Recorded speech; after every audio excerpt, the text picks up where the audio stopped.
Hello guys, स्वागत है आप सभी का शिव ओम क्लासेस के ऑनलाइन प्लेटफॉर्म में।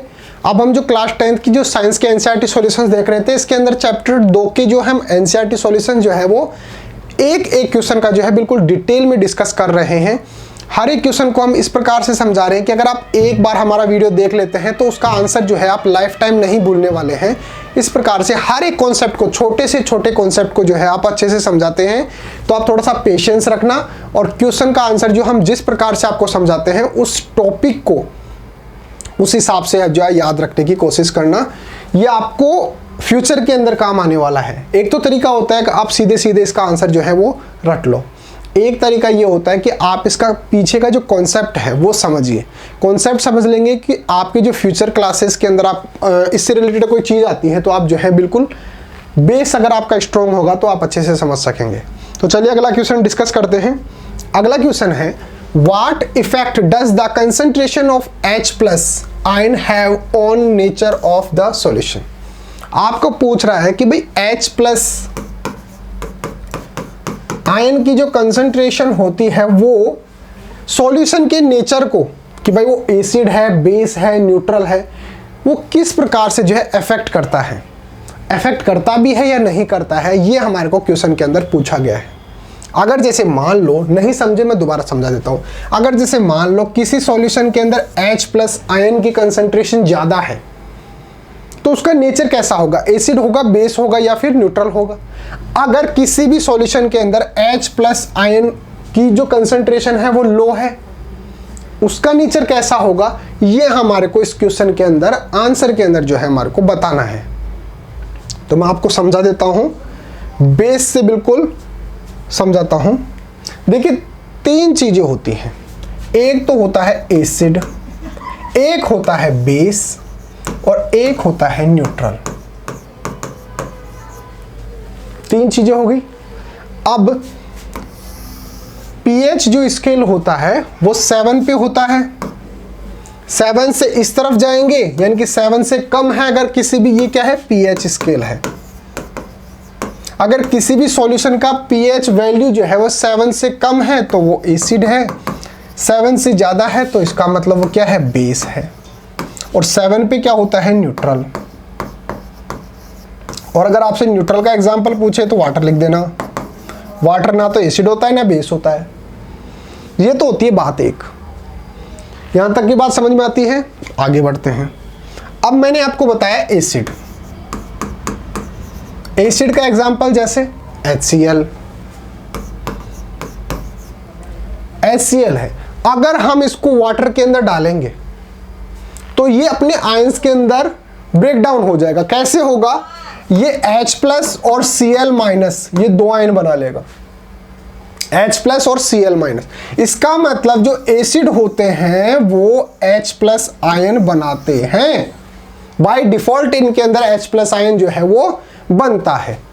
दूसरी तरफ अगर बेस की बात करें, उनके अंदर OH- आयन बनता है। कौन सा आयन बनता है, OH- आयन जो है वो बाय डिफॉल्ट बनता है। तो अगर आपसे पूछे कि भाई एसिड के अंदर किसकी कंसंट्रेशन ज्यादा होती है, H+ आयन की या फिर OH- आयन की, तो आप जो है वो बता देंगे कि H+ आयन की कंसंट्रेशन जो है वो एसिड के अंदर ज्यादा होती है। और बेस की अगर पूछे तो आप बता देना कि OH- की कंसंट्रेशन है वो ज्यादा होती है। ये तो था बेस। अब आते हैं अपने क्वेश्चन पर। अपने क्वेश्चन में पूछा गया है कि H+ आयन जो है उसकी कंसंट्रेशन जो है वो सॉल्यूशन के नेचर को किस प्रकार से जो अफेक्ट करता है। मैंने अभी आपको बताया कि जिस सॉल्यूशन के अंदर H+ आयन की कंसंट्रेशन ज्यादा होती है वो होता है एसिडिक, यानी कि एसिड। ये मैंने आपको भी प्रीवियस स्लाइड के अंदर बताया कि भाई एसिड जो होता है उसके अंदर H+ आयन जो है बाय डिफॉल्ट बनते हैं। ठीक है। फिर अगर H+ आयन जो है वो कम है तो इसका मतलब हो सकता है वो एसिडिक हो, लेकिन वो कम एसिडिक होगा, लेस एसिडिक होगा।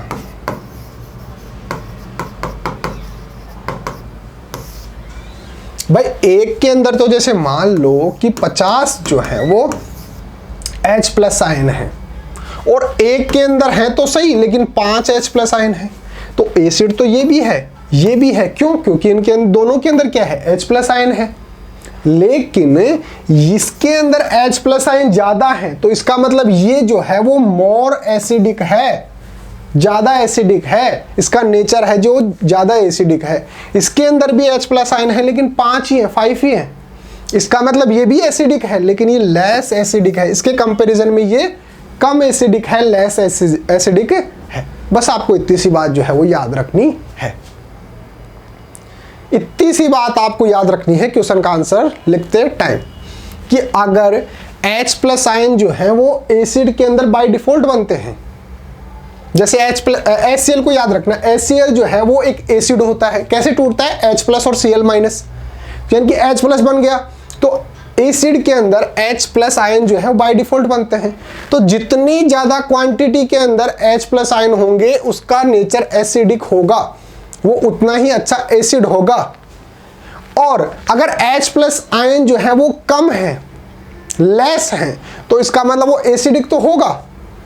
क्यों? क्योंकि उसके अंदर भाई थोड़े बहुत है लेकिन है तो सही, H प्लस आयन है तो सही, तो वो लेस एसिडिक होगा इसके कंपैरिजन में। जैसे एग्जांपल मैंने आपको बताया, मान लो इसके अंदर 50 H प्लस आयन है और इसके अंदर ओनली 5 H प्लस आयन है, तो ये भी एसिडिक है, ये भी एसिडिक है। क्यों? क्योंकि H प्लस आयन इसके अंदर भी है, इसके अंदर भी है, हो भाई इसके अंदर 5 है, कोई बात नहीं, लेकिन है तो सही, तो ये इसके कंपैरिजन में कम एसिडिक होगा। क्यों? क्योंकि इसके अंदर H प्लस आयन जो है वो कम है।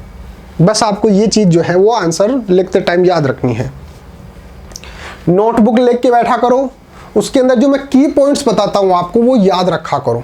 उसके शॉर्ट नोट्स के अंदर जैसे मान लो भाई पूरा क्वेश्चन लिख दिया आपने, फिर लास्ट के अंदर इतने से ब्लॉक के अंदर जो उसके की पॉइंट्स जो होते हैं उनको आप जो है वो साइड के अंदर लिख लिया करो। क्योंकि जैसे मान लो कि एग्जाम 2 घंटे बाद में है, आपको पूरी की पूरी बुक एक बार रिवाइज करनी है, तो कैसे करोगे? पूरे को पढ़ने थोड़ी बैठोगे, वो जो की पॉइंट्स हैं जो आपको याद रखने हैं वो आप जो है वो साइड के अंदर लिख लिया करो, वो की पॉइंट्स से आपका क्वेश्चन जो है वो बन जाएगा। देखिए, more the concentration of H plus ion is in A solution more acidic, जिस सॉल्यूशन के अंदर H प्लस आयन जितने ज्यादा होंगे वो उतना ही ज्यादा एसिडिक होगा, मैंने आपको बता दिया। The concentration of hydrogen ion is directly proportional to the acidic strength of the solution, जितने ज्यादा H प्लस आयन होंगे उतना एसिडिक होगा, जितने कम H प्लस आयन होंगे वो उतना ही कम एसिडिक नेचर का होगा। इसका मतलब हाइड्रोजन आयन जो है वो डायरेक्टली प्रोपोर्शनल है किसके? एसिडिक नेचर के। Acidic strength of A solution जो है वो डायरेक्टली प्रोपोर्शनल होता है। डायरेक्टली प्रोपोर्शनल कैसे होता है? जैसे मान लो A डायरेक्टली प्रोपोर्शनल B, तो अगर ये बढ़ेगा तो ये भी बढ़ेगा, ये कम होगा तो ये भी कम होगा, ये होता है डायरेक्टली प्रोपोर्शनल। तो H प्लस आयन जो है वो डायरेक्टली प्रोपोर्शनल है किसके? एसिडिक नेचर के।